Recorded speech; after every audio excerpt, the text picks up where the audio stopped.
ನಾನು ಶರಣ್ ಐಟಿ ಸಮಾಜ ಸೇವಕ ಕಲಬುರಗಿ.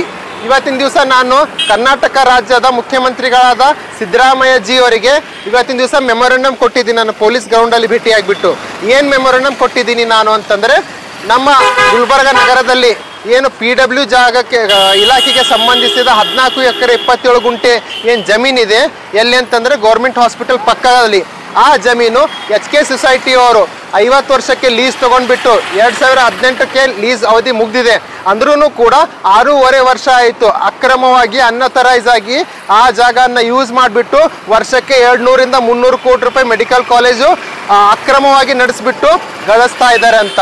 ಯಾಕಂದರೆ ರಾಜೀವ್ ಗಾಂಧಿ ಯೂನಿವರ್ಸಿಟಿ ಏನು ಹೇಳುತ್ತೆ, ನ್ಯಾಷನಲ್ ಮೆಡಿಕಲ್ ಕೌನ್ಸಿಲ್ ಏನು ಹೇಳುತ್ತೆ ಅಂತಂದರೆ, ನೀವು ಒಂದು ಮೆಡಿಕಲ್ ಕಾಲೇಜ್ ಸ್ಥಾಪನೆ ಮಾಡಬೇಕು, ರನ್ ಮಾಡಬೇಕಂದ್ರೆ ತಮ್ಮ ಸ್ವಂತ ಜಾಗ ಇರಬೇಕು, ಮಾಲೀಕತ್ವ ಇರಬೇಕು, ಅಥವಾ 30 ವರ್ಷ ಅಥವಾ ಅದಕ್ಕಿಂತ ಮೇಲ್ಪಟ್ಟ ಲೀಸ್ ಅವಧಿ ಹೊಂದಿರಬೇಕು. ಆವಾಗ ಮಾತ್ರ ನೀವು ಕಾಲೇಜ್ ನಡೆಸೋಕ್ಕೆ ಅರ್ಹರು. ಇಲ್ಲಾಂದರೆ ನಿಮ್ಮ affiliation, letter of permission, essentiality certificate cancel ಆಗುತ್ತೆ ಅಂತ ಕಾನೂನು ಹೇಳುತ್ತೆ. ಇವೆಲ್ಲ ಕಾನೂನನ್ನು ಗಾಳಿ ತೂರ್ಬಿಟ್ಟು ಇವತ್ತಿನ ದಿವಸ HK ಸೊಸೈಟಿಯವರು ಕಳೆದ 6.5 ವರ್ಷದಿಂದ ಈ Rajiv Gandhi university national medical ಕೌನ್ಸಿಲ್ಗೆ ಫೇಕ್ ಫಾಲ್ಸ್ ಇನ್ಫಾರ್ಮೇಷನ್ ಪ್ರೊವೈಡ್ ಮಾಡಿ, ಫಾಲ್ಸ್ ಡಾಕ್ಯುಮೆಂಟ್ಸ್ ಕೊಟ್ಬಿಟ್ಟು ಕಾಲೇಜ್ ನಡೆಸಿಬಿಟ್ಟು ವರ್ಷಕ್ಕೆ 200ರಿಂದ 300 ಕೋಟಿ ರೂಪಾಯಿ ಗಳಿಸ್ಬಿಟ್ಟು ಇವತ್ತಿನ ದಿವಸ ಏನಾದರೂ ಪ್ರೂವ್ ಆಯಿತು ಇಮಿಡಿಯೇಟ್ ಅಂತಂದರೆ ವಿದ್ಯಾರ್ಥಿಗಳ ಭವಿಷ್ಯ ರೋಡಿಗೆ ಬಂದಂಗೆ ಆಗುತ್ತೆ. ಇದು ಕಾಳಜಿ ಇಲ್ಲದೇ ಅವರು ಎವ್ರಿ ಇಯರ್ ಫಾಲ್ಸ್ ಇನ್ಫಾರ್ಮೇಷನ್ ಕೊಟ್ಬಿಟ್ಟು ಅಫಿಲಿಯೇಷನು, ಲೆಟರ್ ಆಫ್ ಪರ್ಮಿಷನ್ ತೊಗೊಂಡ್ಬಿಟ್ಟು ಅಡ್ಮಿಷನ್ ಮಾಡ್ಕೊಳ್ತಾ ಇದ್ದಾರೆ, ಕಾಲೇಜ್ ನಡೆಸ್ತಾ ಇದ್ದಾರೆ.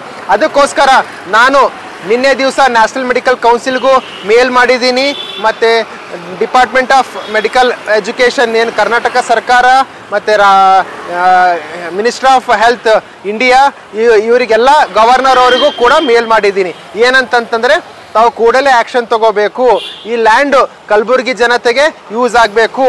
ಸುಮಾರು 16 ಸರ್ಕಾರಿ ಏನು ಬಿಲ್ಡಿಂಗ್ಸ್ ಇದೆ ಎಲ್ಲ ರೆಂಟೆಡ್ ಪ್ರಿಮೈಸಸ್ ಅಲ್ಲಿ ಇದ್ದಾರೆ ಗುಲ್ಬರ್ಗ ಸರ್ಕಾರಿ ಇಲಾಖೆಗಳು. ಅವೆಲ್ಲ ಹೆಚ್ಚಿನ ದರದಲ್ಲಿ ಕಿರಾಯಿ ಕೊಟ್ಟು ನಡೆಸ್ತಾ ಇದ್ದಾರೆ. ಆ ಬಿಲ್ಡಿಂಗ್ಗಳನ್ನು ಇಮಿಡಿಯೇಟ್ಲಿ ಈ ಜಾಗ ಖಾಲಿ ಮಾಡಿಸಿ, HK ಸೊಸೈಟಿದು MRMC ಜಾಗ ಸರ್ಕಾರ PWD ಅದರಲ್ಲಿ ಆ ಸರ್ಕಾರಿ ಇಲಾಖೆಗಳು ಬಂದು ಕೆಲಸ ಸ್ಟಾರ್ಟ್ ಮಾಡಬೇಕು, ಮತ್ತು ನಮ್ಮ ಜನರಿಗೆ ಅನುಕೂಲ ಆಗಬೇಕು. ಇದರಿಂದ ಕಲಬುರಗಿ ನಾಗರಿಕರಿಗೆ ಅನುಕೂಲ ಆಗುತ್ತೆ ಅಂತ ಹೇಳಕ್ಕೆ ಇಚ್ಛಪಡ್ತೀನಿ.